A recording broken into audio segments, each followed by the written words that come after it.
Welcome everybody. Welcome to our Chatting Challenges kind of series that we're doing for International Women's Day with Middlesex FA and Amateur FA. Today we are going to be speaking to Sam Miller. I'm not going to introduce her because I'm going to let her introduce herself because I'm sure she can do a better job than I can. So yeah, I think we'll just get straight into it. So Sam, what's your role in football? Can you kind of talk us about how you first got involved in football and kind of the journey to where you are now and just kind of what you're doing really? Sure, I'm currently a football broadcaster, so that involves going to lots of games, even at the moment behind closed doors. I'm a content creator and also a co-commentator for the BBC, doing regular coverage for the Barclays FA Women's Super League. And then prior to that, I was playing football. Lovely. So kind of just on that, I mean, has lockdown affected any of the work that you're doing, or are you still managing to kind of get out and do everything that you were doing kind of pre-lockdown?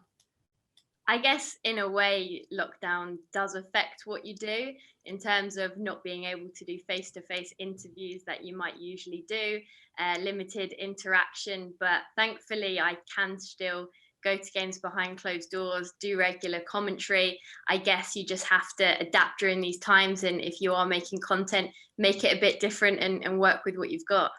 Yeah, definitely. I mean, even us in kind of the county, we've kind of had to adapt and kind of doing different things, campaigns, you know. I think we would never afford to do kind of online visual workshops and things like that. So yeah, no, it's really great that you're still kind of able to do all that. I just kind of quickly want to talk a bit more about kind of the media side to the work that you're doing, because it's really interesting, because you know, when we do a lot of these kind of interviews and stuff, we do a lot with coaches and referees and players, so it's really interesting to get a different kind of perspective on that. Can you tell us a little bit more about kind of your journey into football media and kind of how you got there, and was it kind of something that you always wanted to do? Yeah, I guess it's been quite a journey. If I was to put my finger on when it maybe started, I would say at college, doing a football academy course, playing for Barnet, and having one of the best coaches at the time in Tracy Kevins, who had a real impact on my love for football.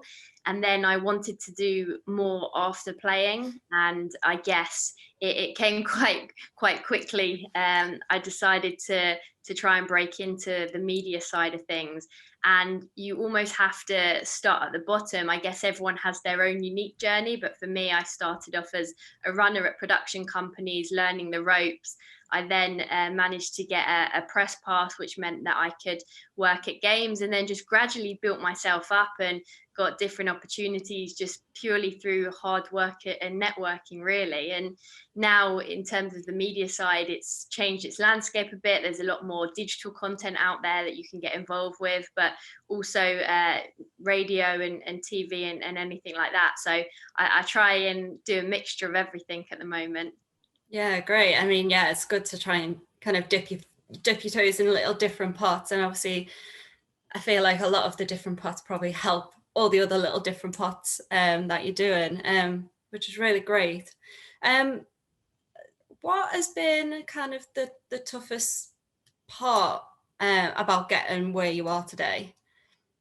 I would say a mixture of how competitive the industry is. It really is very competitive. You've got thousands of people wanting to do what you're doing, and that's about making yourself stand out and being the best you can be at what you do, and constantly having to put out high quality in everything.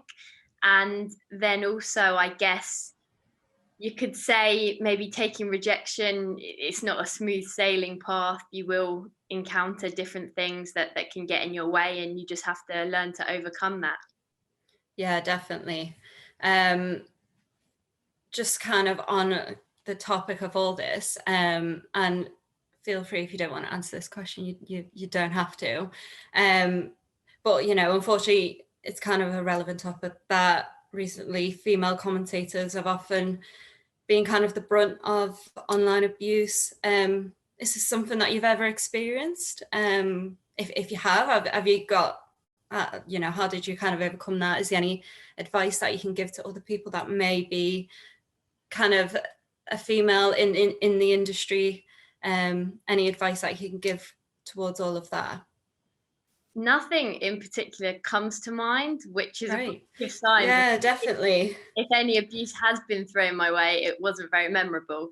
In terms of people dealing with it, I think you have to back yourself and have the belief and confidence in your own ability to not let other people's opinions affect you. And I think often the abuse is very much the same: get back in the kitchen, or you shouldn't be doing this. And I think the harder abuse to take for people is probably when it's maybe very personal, and it's just about trying to remain strong and not let things like that get in your way, and maybe even use it to drive you as motivation and fuel you to just carry on and keep going. Yeah, definitely. I mean, you kind of touched on kind of maybe some, you know, female, you know, stereotypes that you might get kind of thrown towards within the industry. Do you still feel like it's still a, you know, a male dominated industry, or do you feel like, you know, women are kind of coming through and kind of making their stamp on the industry, or do you still think there's quite a long way to go? I think sometimes when I used to go to the men's Premier League games, you look around the press room and you would feel like there's not enough women there. And it's something that I've always wanted to see more of. And I hope that women don't feel like they can't do it, or they maybe don't have the right pathway. But hopefully now we're seeing more women in the industry come through, and more opportunities, and it's looking positive in terms of the growth of women getting involved in football, and hopefully it can just continue. Yeah, definitely. I mean, I feel like you're such a good role model for that. And, you know, I feel like a lot of women probably look at you and kind of your journey and you're like, yeah, Sam's doing that. Why can't I do that? And I know that you share quite a lot on your social medias and things like that. So I think it's good. And we might touch a little bit on kind of representation a bit later on. But I think it is so key to kind of, especially when it comes to women and women's football, that there is that representation and kind of showing that there is women doing this, to kind of inspire a few more people. So kind of like the kind of idea around this interview today is kind of in line with International Women's Day, which is on the 8th of March. And this year's, I mean, you're probably already aware, but obviously there's different themes that happen every year with International Women's Day. And this year is Choose to Challenge, which is kind of the idea around our Chatting Challenges theme for our series. Can you tell us about a time, if you've had this, where you've had to challenge discrimination, maybe within football and being a female within football? I would say, if I'm talking about challenges, maybe sometimes when you're a bit younger, when you wanted to join in with the boys, they were a bit skeptical at first. And I remember asking a group of guys, can I join in? And they were like, no. And I said, well, why didn't you let me join in for 5 minutes and then make your decision?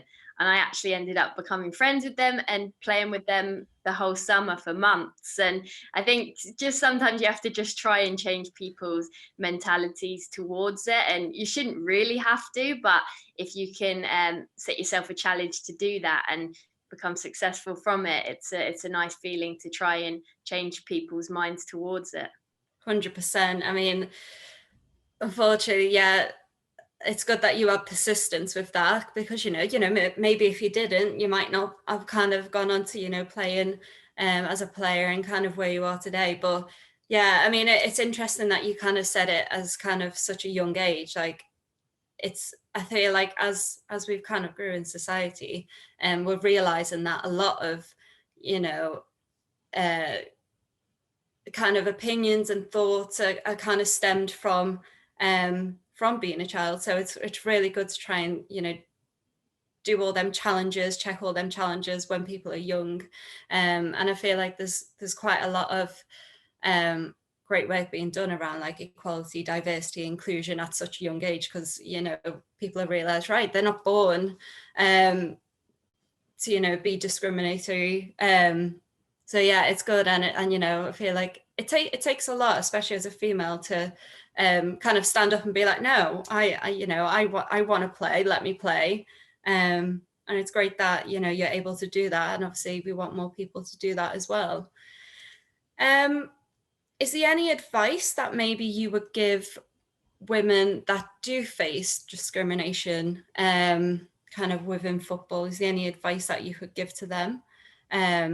Whether it's, you know, the boys not letting them play, or, you know, maybe they might be a female coach on a male team, and, you know, maybe they might not give them the respect that maybe they deserve. Have you got any advice that maybe you could give to any women out there in the game? I think just prove them wrong and don't let any of it affect you personally. It's never something personal.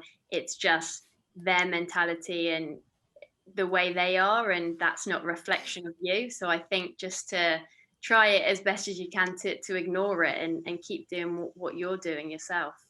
Yeah, definitely. I love that. Prove them wrong. Yeah, definitely. I mean, that's kind of, I feel like that's what everyone should kind of strive for, definitely. Just before we kind of move on from kind of your background in sports media, what's been the most exciting thing that you've maybe been involved with, or is there anything that you're looking forward to as part of your role? Be interested to hear. I would say the most exciting part so far has been going abroad for work. For example, the Women's World Cup in France was a personal highlight, and making content with fans and players and just seeing the atmosphere of a major tournament. And then Yeah. also the She Believes Cup in America. That's quite special. I think the Americans really bring the atmosphere and have some crazy fans, which is really nice to be a part of that and being in amongst it and getting involved. And other than that, I would say mainly just being part of the FAWSL growth and seeing that and being a part of the coverage and trying to help promote it in the best way I can. And I think exciting wise, I'm just excited for things to get back to normal after this pandemic and being back in filled stadiums and being able to interact with people again. Definitely. And obviously you mentioned there a lot of events, women's events, amazing. Obviously you know that we've got the Women's Euros coming up. What kind of legacy do you think, you know, the UK hosting this tournament could have on women's football and kind of maybe women's sport in general in the UK? I think it just puts women's football in the limelight when you're hosting it, and we've seen the difference it made in the Netherlands when they won the Women's Euros. And I'm just excited to see how that does affect this country. And I'd like to see more young footballers coming up into playing the top leagues. And I think seeing it being hosted here will give them that drive and ambition to want to play here. Definitely. And I feel like I feel like it's going to raise a lot more opportunities for women's football. And as you said, kind of put women's football in the limelight, because, you know, for so long it's been so dominated by, you know, the men's game. So I really do feel like there's going to be a big wave of positivity for women's football, definitely. Just kind of talking about the women's game, how do you think the game's evolved over the years? Have you seen any big changes from when you played to where you are now? Or do you think it's kind of stayed the same? Personally, I think it's evolved quite a lot, but it'd be interesting to see how you as a player, maybe from when you started to where you are now, how that's kind of evolved for you. Yeah, I definitely have to agree with that. I remember going to football sessions and there not being many girls turning up. And then more recent times when I've been to sessions, there's been hundreds of girls. And I think that just shows how many are playing at the moment.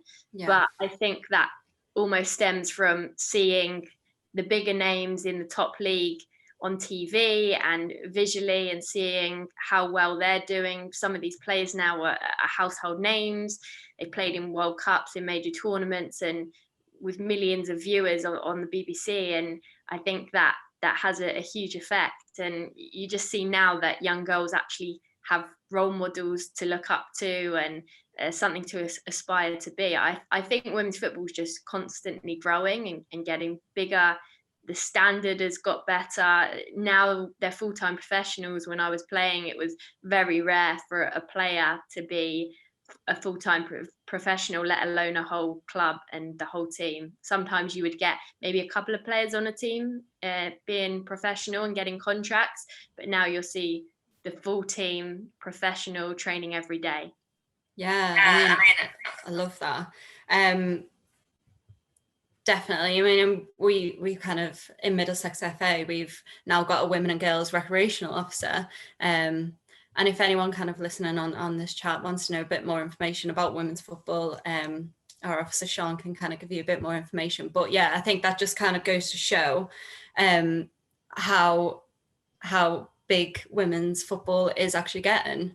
And obviously you talked a bit about role models.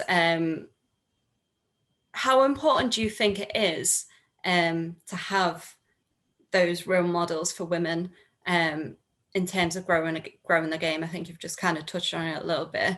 Do you think it's one of the most kind of vital parts of growing the game?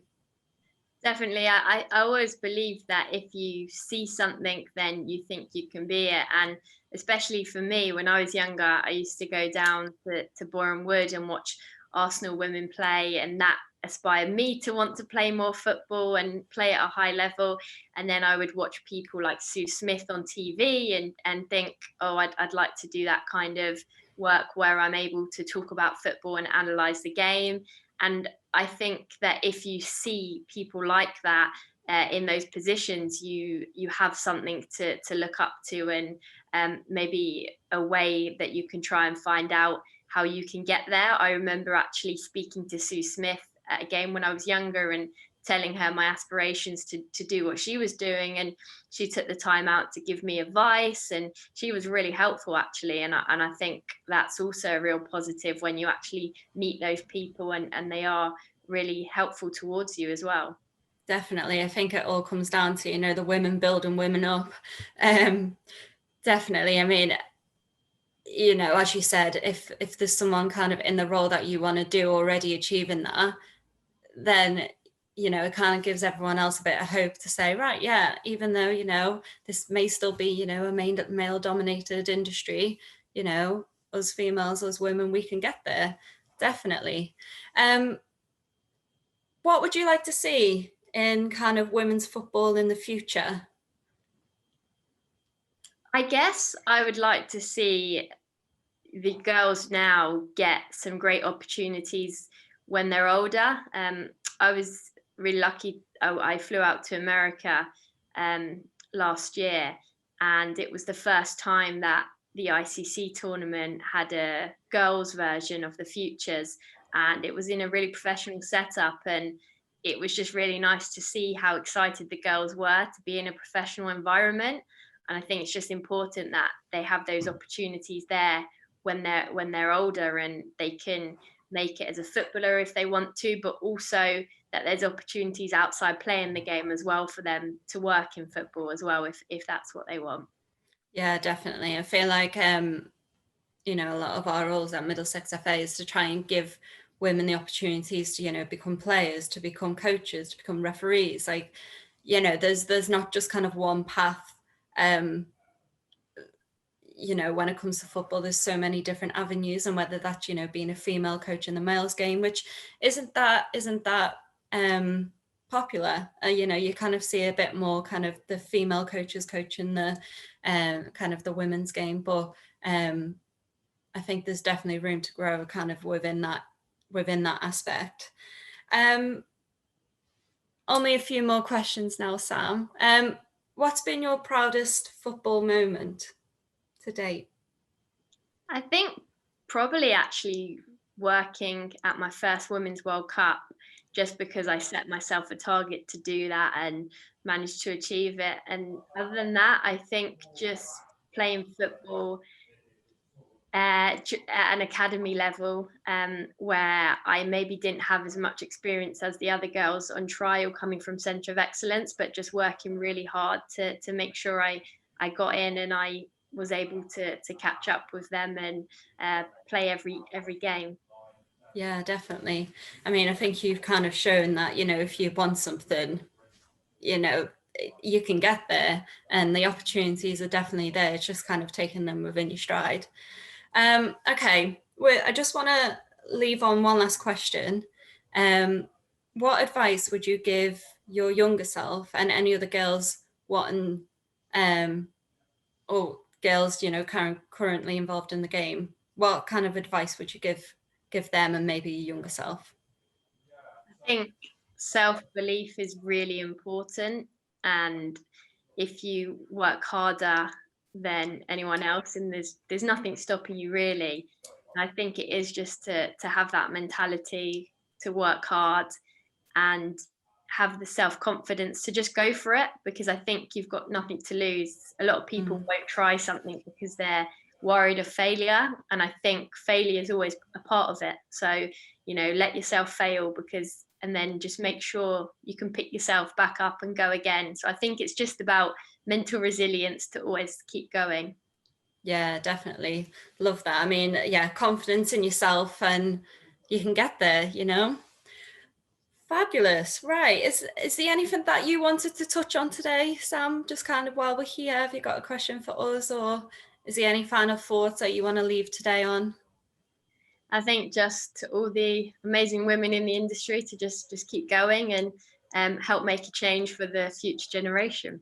Great, thanks. And if anyone wanted to follow you, Sam, are you kind of on Twitter, social media, and things like that? Yeah, Where can people find you? I'm very active on Instagram and TikTok, which is the same handle, Samantha Jade Miller. Great. And we can kind of put them out when we do our social medias and stuff. But it's been an absolute pleasure speaking to you, Sam. Enjoy kind of the rest of your day, the rest of the week. And yeah, thanks everyone else for listening. But if anyone's got any questions, feel free to either drop Sam a message if that's okay, or us at Middlesex FA, and we'll leave all the information. And if anyone is interested in getting involved in coaching, playing, refereeing, we can kind of help facilitate all that. But yeah, thank you very much, everybody. And we should hopefully see everyone soon. Thanks, guys.